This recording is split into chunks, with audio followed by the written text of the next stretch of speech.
नहीं तो am I audible अभी are you getting my voice?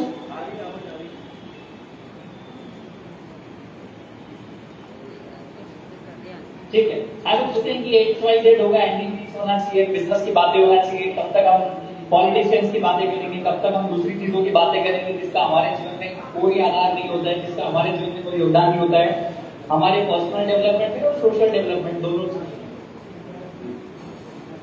तो ये प्लेटफॉर्म बनाने के लिए, ऑर्गेनाइजेशन ऑर्गेनाइज करने के लिए मेरी बहुत सारी शुभकामनाएं, मेरा बहुत सारा प्यार पूरी टीम को।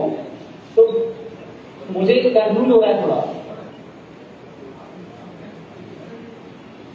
ऋषभ जी आपका ये वॉइस आप ये कीजिए, हेलो, आपका ये अनम्यूट कीजिए। अब मेरे को लगता है एवरीथिंग इज राइट, राइट? हाँ, सो बस यही है छोटा सा परिचय वाला हूँ। मूल रूप से मैं धार के पास गांव है लखनऊ था। मेरे पिताजी का नाम पंडित चौहान बिल्लौरे है। मेरी अभी रिसेंटली में शादी हुई है। मेरी पत्नी का नाम श्रेया बिल्लौरे है। मेरा एक छोटा भाई है विवेक बिल्लौरे, शायद से रिद्धि देव नमकीन के नाम से शायद आपने एनडी की जो बिजनेस की दुनिया में उधर टेक्निकल उसका जाल देखा ही होगा इधर उधर। सो ये मेरा छोटा सा परिचय। मूल रूप से मैं चाह रहा हूँ जिसके आगे एमबीए से लग गया और बाकी की कहानी एक इतिहास के रूप में पूरे हिंदुस्तान और हिंदुस्तान के बाहर हमको फैला। तो शुरुआत ये, जैसे आप आज बिजनेस की बातें हो रही है, हर किसी को अभी हमारी समाज का इसीलिए माइंडसेट होता था कि नौकरी अच्छी लग जाएगी सरकारी या प्राइवेट, ताकि कोई टेंशन नहीं हो, महीने का 50,000 60,000 लाख रुपया आए, मेरा ये खर्चा इधर चले जाए, ये खर्चा इधर चले जाए, महीने में एक आध दिन होटल रेस्टोरेंट में चले जाएंगे। ये एक पर्सपेक्टिव हमारे समाज का होता था, वो गलत भी नहीं है। क्योंकि मुझे कभी भी ऐसा लगता है कि अगर लाइफस्टाइल चेंज करनी है या एकदम से कोई चीज होना तो एकदम से होता नहीं है। 1 या 2 जनरेशन खपती है, जब जाके तीसरी जनरेशन को कोई प्रिविलेज मिलता है। जैसे हम लोग जैन बनी हो या सीरीज की बात करें तो जो चीज मैं कर रहा हूँ, जो चीज आप जैसे ऋषभ भाई या शशांक भाई कर रहे हैं, ये 3 जनरेशन पहले दूसरी समाज के लोग कर चुके होते हैं। तो हम लोग कहीं ना कहीं 60-70 साल पीछे हैं। पीछे इन द सेंस एक्सक्यूज नहीं है कि मेरे पास लोग नहीं आ रहे या लोगों से मैं जुड़ नहीं पा। तो सबसे अच्छा प्रिविलेज ये है कि हम लोग 21st सेंचुरी में पैदा हुआ और तब धंधे के बारे में पता चला, क्योंकि इसके पहले किसी ने हमें धंधे के बारे में बताया नहीं कि धंधे के प्लस क्या है, धंधे के माइनस क्या है। जिन बड़े बिजनेसमैन से हम भी बात करते थे 17-18 साल की उम्र में, जिसकी बड़ी बड़ी फैक्ट्रीज होती थी, 10-10 15-15 करोड़ का टर्नओवर होता था, वो बोलता है हमारी हालत बहुत खराब है, मर रहा हूं यार, बिल्कुल उसके घर कार है, बड़े बंगलोज है, he is trying his level best and his standard of living is very high, but still वो हमारे लोगों को या दूसरे लोगों को कभी उसके सीक्रेट्स बताता नहीं था। बट अभी इंटरनेट की वजह से सारी चीजें ओपन हो गई है, अवेयरनेस आ गई है, जानकारियां आ गई है, इन्फॉर्मेशन आ चुकी है, और अब यूट्यूब पे या इंटरनेट पे कुछ एरोप्लेन कैसे बनाना है, हेलीकॉप्टर कैसे बनाना है, चांद पे कैसे जाओ, मार्स पे कैसे जाओ, जुपिटर पे कैसे जाओ, so everything is available very easily. So you do not have an excuse any more कि यार मेरे को किसी ने बताया नहीं तो मैं भी ऐसा करूंगा।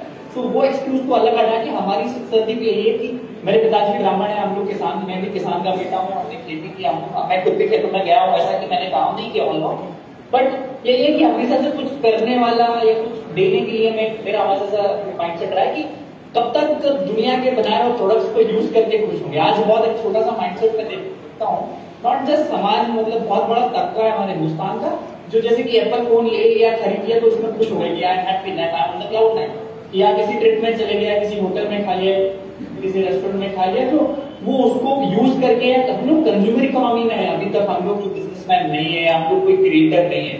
सो मुझे हमेशा से था कि मैं उस तरफ ना कि कंज्यूमर रहूं, कोई हम क्यों ऐसा प्रोडक्ट ना बनाए कि दुनिया हमारे प्रोडक्ट्स यूज करके खुश हो और हमें पैसा दे। पैसा will always be a by product. मैं आपको बोल रहा हूँ, जो भी मुझे लोग सुन रहे थे, अगर आपका टारगेट पैसा कमाने का, अगर आपके दिमाग में दिन भर पैसा चलता है कि इतने लाख कमाना है, इतने करोड़ कमाना है, तो मैं बिल्कुल आपसे कह रहा हूँ कि आप ऐसा मत सोचिए कि आप करोड़ कमाने के लिए जाओ या लाख कमाने के लिए जाओ। आप सोचो कि कैसे आप लाख लोगों को टच हो सकते हो, करोड़ लोगों को टच हो सकते हो। फिर आप कैलकुलेट कर लो कि इन करोड़ लोगों से मुझे बस 50-50 पैसा चाहिए या 1 रुपया चाहिए।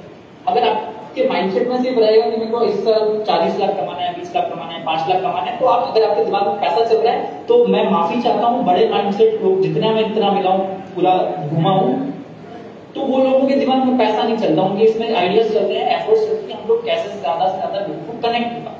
दूसरा, अभी तक हमारी समाज नहीं, हम ब्राह्मण को बुद्धियों का देवता बोला जाता है, बुद्धिवादियों का बोला जाता है, वक्ताओं का देवता बोला जाता है। तो इसी ये कहीं ना कहीं हमारा प्लस भी रहा है और ये माइनस भी रहा है। मैं बहुत छोटे छोटे ऑब्जर्वेशन मैंने किए कि इसमें हमारे मेरे पिताजी को भी पंडित जी बोलते थे हो गुरु जी महाराज, तो वो उतने छाती इतनी चौड़ी हो जाती, वो 56 इंच का सीना होता था। पर वो चीज अगर आपकी लोग रेगुलरली तारीफ कर रहे हैं, रेगुलरली आपको प्यार मिल रहा है, तो आप कुछ नया नहीं करते 95% चीज। तो हम सातवें आसमान पे पहुंच जाते हैं कि यार ये बंदी ने या ये राजपूत समाज के इंसान ने या ये जैन कम्युनिटीज ने हमें इज्जत दे दिया है, जबकि वो अपने 24 घंटे का सिर्फ 2 मिनट या 4 मिनट आपकी इज्जत में देता है। पर हम जैसे सामाजिक लोगों का या बेसिकली ब्राह्मणों में ऐसा होता है कि हम उसको अगले 8 दिन तक पूछते हैं कि आपको पता है मैं वहां कथा करने गया था और मेरे को रबड़ी दिन गई, मतलब वो बातें अगले 17, 18 दिन 25 दिन चलती, जबकि उसका आपके पर्सनल डेवलपमेंट में आपके सामाजिक डेवलपमेंट में कोई है ही नहीं। क्यों ना हम खिलाने वाले बने, क्यों ना हम देने वाले। बहुत सारी चीजें मेरे को भी सुनने आती है, यार मैं वहां कथा करने गया तो मेरे को 1100 रुपए दिए, या जैसे मैं चाय बनाने गया तो मेरे को लाख रुपए दिए। तो why student believe in the givers. मेरा हमेशा से 2 पॉइंट रहा है। एक तो हमेशा लेने वाले मत बनो। कोई भी इंसान इस दुनिया में लेकर बड़ा नहीं बना, कोई भी इंसान इस दुनिया में बचत करके बड़ा नहीं बना है। कोई भी इंसान इस दुनिया में सिर्फ फ्री का खाना, फ्री का लेना, जब तक आप देने वाले नहीं बनोगे आप शायद बात नहीं कर सकते। मुझे मेरा पर्सपेक्टिव में जो 24-25 साल के बाद मैंने सीखा, तो आज से हम लोग थोड़ा डिसाइड करें कि कब तक लोगों का पैसा लेंगे। एक दान पात्र, एक हमारा धर्म है ब्राह्मणों का, वो अपनी चाहिए, पर एक मूल रूप से इंसान अगर हमें बनना है, पर्सनालिटी डेवलपमेंट या अपना ओवरऑल डेवलपमेंट अपने बिजनेस में भी करना है, तो be the giver, give first take later. 4 साल की जर्नी में चाय बेचते बेचते अब जाके समझ आई कि फ्रेंचाइजिंग होता है, फ्रेंचाइजिंग करने पूरी दुनिया से कॉल आता है। पर ये 4 साल का बड़ा टाइम लगता है, टाइम फ्रेम लगता है कि हम लोग फर्स्ट मिशन ऑन, क्योंकि हमें किसी ने सिखाया नहीं। अब हम लोग जाके सीख रहे हैं, क्योंकि इंटरनेट की वजह से हमें पता चला कि चीजें होती कैसे और की कैसे। और दूसरी चीज हमें बिलीव करना चाहिए।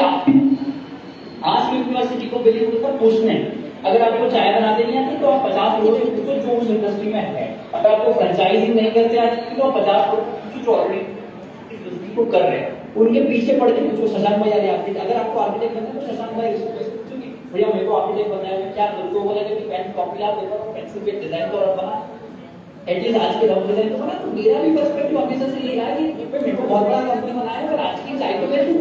अगर आप 1 रुपया नहीं कमा सकते तो इस बात की क्या गारंटी कि आप 10 कमाओगे? अगर आप 10 रुपया नहीं कमा सकते तो इस बात की क्या गारंटी आप 1000 कमाओगे? अगर आप 1000 नहीं कमा सकते तो इस बात की कोई गारंटी नहीं कि आप 1 लाख कमा दोगे।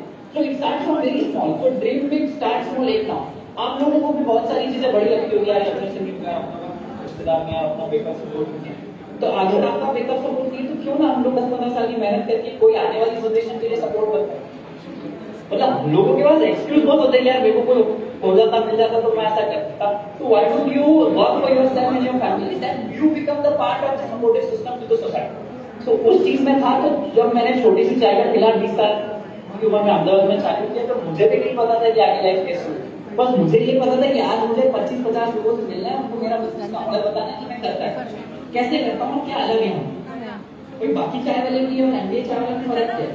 चाय क्या है, एमबीए क्या है, और अलग स्टोरी।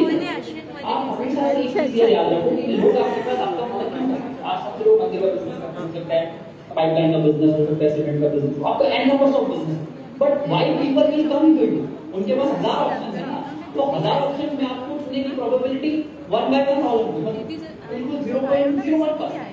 तो हम लोगों को क्या करना चाहिए कि उस 1000 की बजाय हमें अपने आप का वजन बढ़ाना चाहिए। हमें मेरे पिताजी दूसरों का वजन घटाने की बजाय अपना वजन बढ़ाना। तो मेरा ये था कि अगर 0.01% का कन्वर्जन है, अगर 1000 लोग आपको जानते हैं और अगर एक बंदा आपको पैसे देके आपका प्रोडक्ट खरीद रहा है, तो क्यों ना आप 1 करोड़ लोगों को जानो और 1000 लोग आपका प्रोडक्ट खरीदें।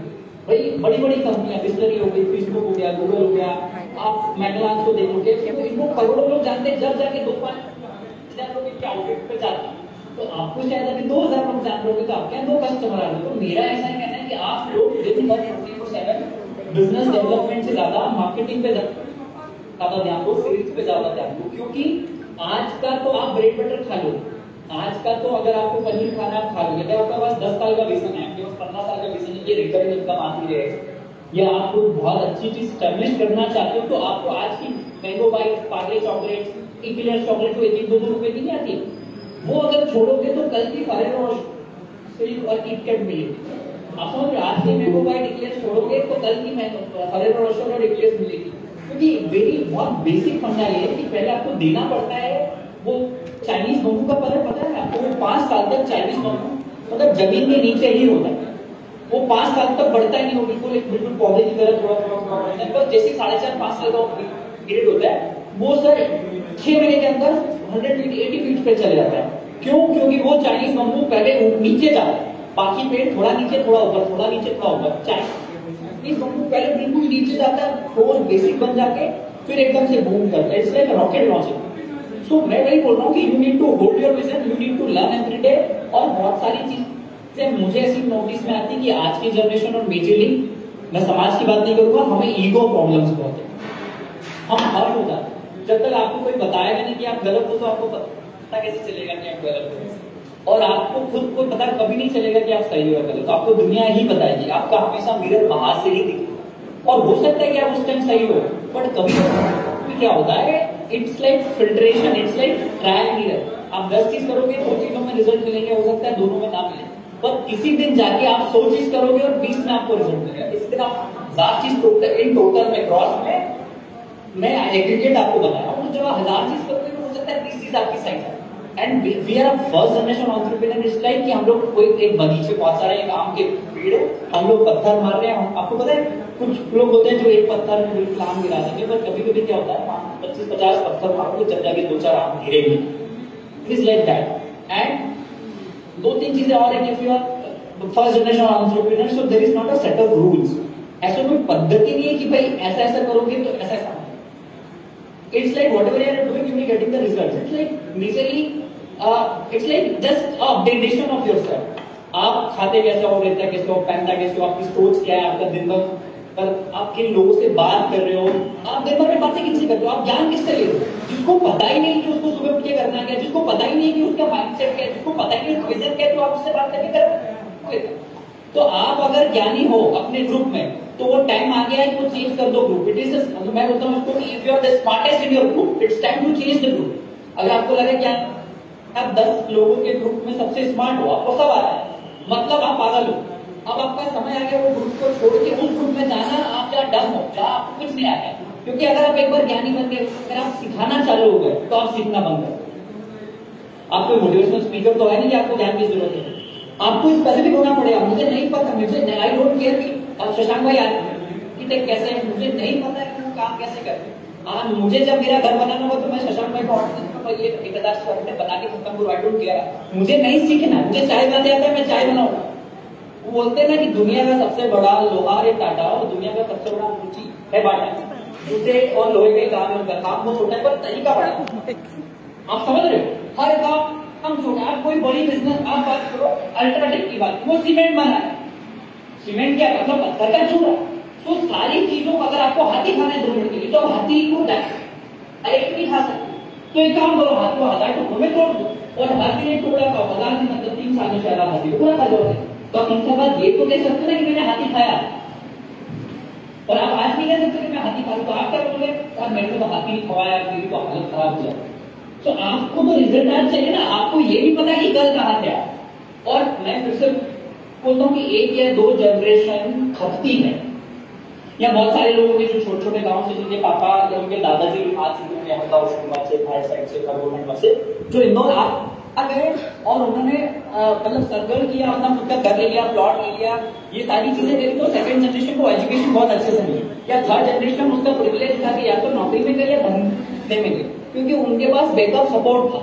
तो मेरी बात हमेशा से ये रहती है कि अगर आप फर्स्ट जनरेशन एंटरप्रेन्योर हो तो आपको एक पीढ़ी तो कमानी पड़ेगी, जब जाके दूसरी पीढ़ी को प्रिविलेज मिलेगा। मैं लेट तो नहीं कर रहा हूँ।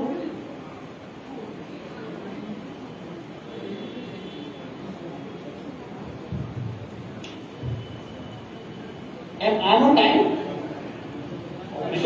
हाँ,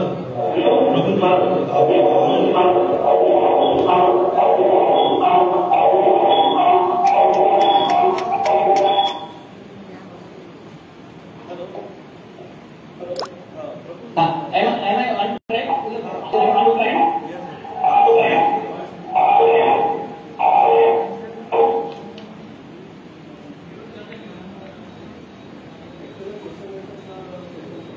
सर मैं लेट तो नहीं कर रहा हूँ?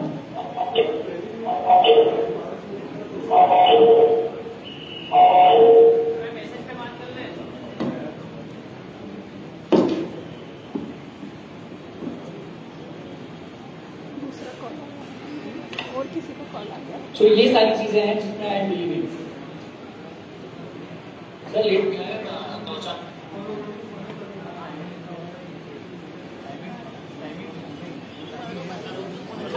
तो यही है कि एक चाय की दुकान से आज पूरे वर्ल्ड में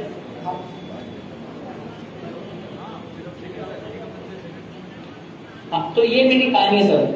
हाँ जी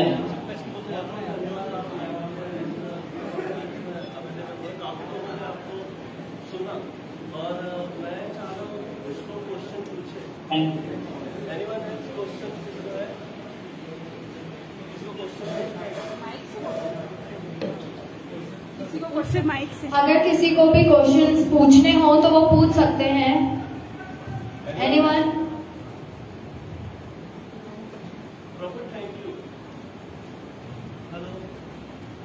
थैंक यू आप आए। Thank you sir, thank you. Thank you so much, Prabhu Bilole, for inspiring us. चलिए।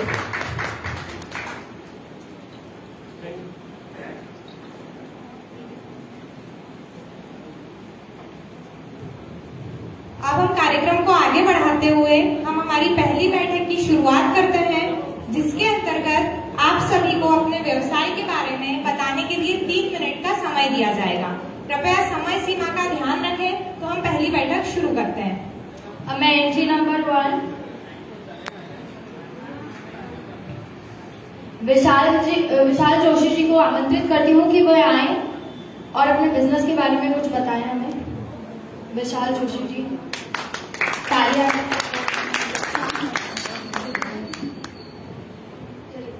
विशाल जोशी जी अभी शायद थोड़ा बिजी हैं। हम नेक्स्ट को बुलाते हैं। नित्यानंद काऊ शिंदे जी आए। क्या वो है यहाँ पे? नित्यानंद काऊ शिंदे जी। अंकित गुहा जी प्लीज आए और आप अपने बिजनेस के बारे में हमें कुछ बताएं।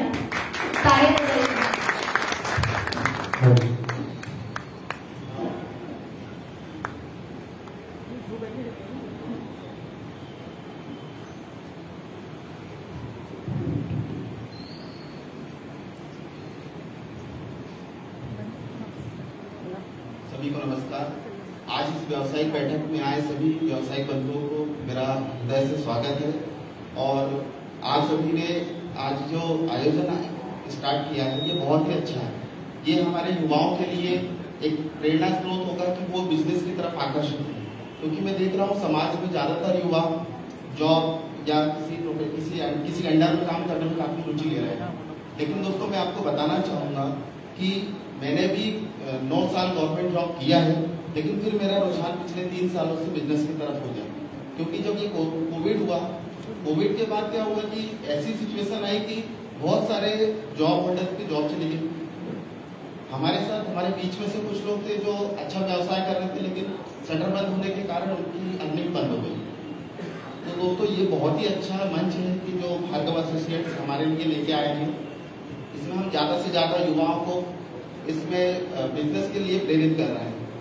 और मैं आयोजन समिति का बहुत बहुत धन्यवाद देना चाहूंगा कि बहुत ही अच्छा आयोजन किया है, जिसमें दूर दूर से युवा और बहुत सारे बिजनेस एंटरप्रेन्योर आके शामिल हो रहे हैं, अपने बिजनेस के बारे में सभी को बता रहे हैं, जिससे समाज उत्थान में बहुत ही सहायता मिलेगी। और ये जो डायरेक्टरी की बात हम कर रहे हैं ये बहुत ही अच्छा है कि इससे बहुत सारे लोगों को पता लगेगा कि किस हमारा कोई बंधु कहाँ पे किस बिजनेस में है, ताकि हम उस बिजनेस को बढ़ावा दे सकें और सबका साथ सबका विकास कर सकें। आज मैं दोस्तों आपके सामने में भी हम कुछ बातें बताना चाहूंगा कि जो हमारे भाई साहब बता रहे थे कि माउथ पब्लिसिटी बहुत ही ज्यादा इम्पोर्टेंट रोल प्ले करती है मार्केटिंग में। आज कोई भी सामान हम अगर खरीदते हैं तो सबसे पहले हम पूछते हैं कि किसी व्यक्ति मतलब हम एडवर्टाइजमेंट देखने के बाद भी किसी इस पर ट्रस्ट करते हैं, उससे पूछते जरूर है कि ये कैसे वर्क करता है। अगर मान लो मोटरसाइकिल लेने की भी हम बात करें तो जिसके पास वो मोटरसाइकिल है हम उससे राय जरूर लेते हैं। माउथ पब्लिसिटी अगर हम करते हैं तो हमारा बिजनेस बहुत ही अच्छा बढ़ता है। और यूनिटी के लिए हम जो समाज के युवा अगर इकट्ठे हो जाएं या एक दूसरे के बिजनेस को सपोर्ट करेंगे तो हमारा बिजनेस निश्चित रूप से बहुत ही बढ़ेगा। आप बात कर रहे थे कि अगर हम जैसे लॉकडाउन में देखा कि बहुत सारी एक्टिव इनकम बंद हो गई। एक्टिव इनकम और पैसिव इनकम के बारे में थोड़ा सा मैं आप लोगों को जागरूक करना चाहूंगा। यदि आप लोग एक्टिव इनकम में हैं तो जब तक काम करेंगे तब तक पैसा आएगा, इसलिए आप लोगों को थोड़ा पैसिव इनकम के बारे में भी जानना चाहिए कि ऐसे कौन कौन से काम हैं जो हम जब एक्टिव नहीं होते तब हमारे पास पैसा आता है। तो युवाओं को आजकल यूट्यूब का जमाना है, सब लोग यूट्यूबर से सीख के काफी कुछ अपने बिजनेस में कौन सी ऐसी चीजें करें जिससे पैसिव इनकम को बढ़ावा, और पैसिव इनकम के साथ साथ कंपाउंडिंग इफेक्ट हो। वहां पे कंपाउंडिंग इफेक्ट जब अगर हमारे बिजनेस में आ जाएगा, क्योंकि यदि हम अकेले ही प्रचार करेंगे तो हमारा बिजनेस काफी हद तक सीमित रहेगा, लेकिन जब हम कंपाउंडिंग इफेक्ट की मदद लेंगे तो एक कंपाउंडिंग इफेक्ट एक 8वां अजूबा हमसे बताया, इसका असर जब आप देखते हैं तो इसके ऊपर से बहुत अच्छी कहानी है चेस के ऊपर से, आप यूट्यूब पे पता कि ज्यादा समय मुझे दिया नहीं है, तो मैं आपको बताना चाहूंगा कि कुछ युवा जो आज हमारे हैं वो सीख रहे हैं, तो उनको कुछ बिजनेस बुक्स भी पढ़ना चाहिए। बिजनेस बुक अगर वो पढ़ेंगे, क्योंकि बिजनेस स्टार्ट करना बहुत आसान है, लेकिन बिजनेस 1 साल में बंद हो जाता है। कोई भी अगर नया बिजनेस स्टार्ट होता है तो शुरू के 1 साल तक वो चलता है, और 1 साल में उसको बहुत सारी रिस्क आती है, फाइनेंशियल क्राइसिस आते हैं, तो वो 1 साल में बिजनेस बंद हो जाता है। तो ये शुरू का 1 साल बहुत ही इंपॉर्टेंट होता है, अगर इस बीच में सीख के वो बिजनेस करेगा तो काफी अच्छा कर सकते हैं।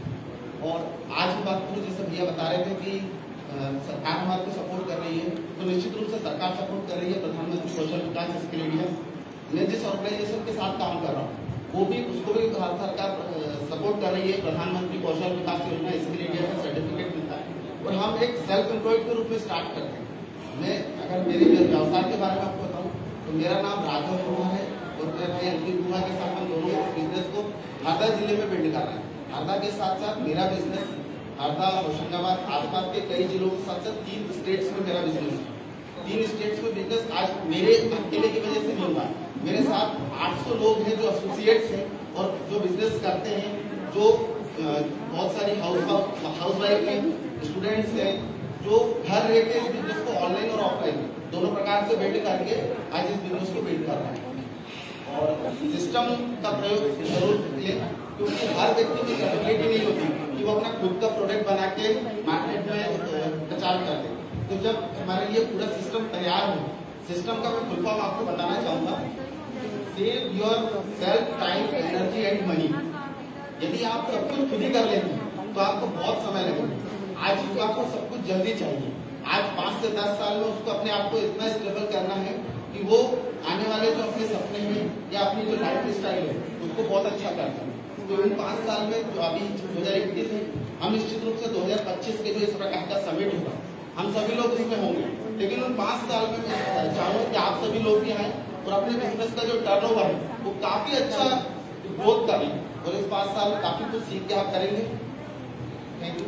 अभी मैं यहाँ बैठा था तो हमें वो जो बोर्ड लगाया वहाँ पे पंडित शर्मा जी की एक बात मैंने पढ़ी कि यदि चिड़िया एका कर ले तो वो शेर की खाल खींच सकती है। तो निश्चित रूप से आपने मुझे बहुत अच्छे से सिखाया है कि आप हम सभी भारत देव समाज को एकत्रित होकर बिजनेस की तरफ रुख करना। Thank you very much.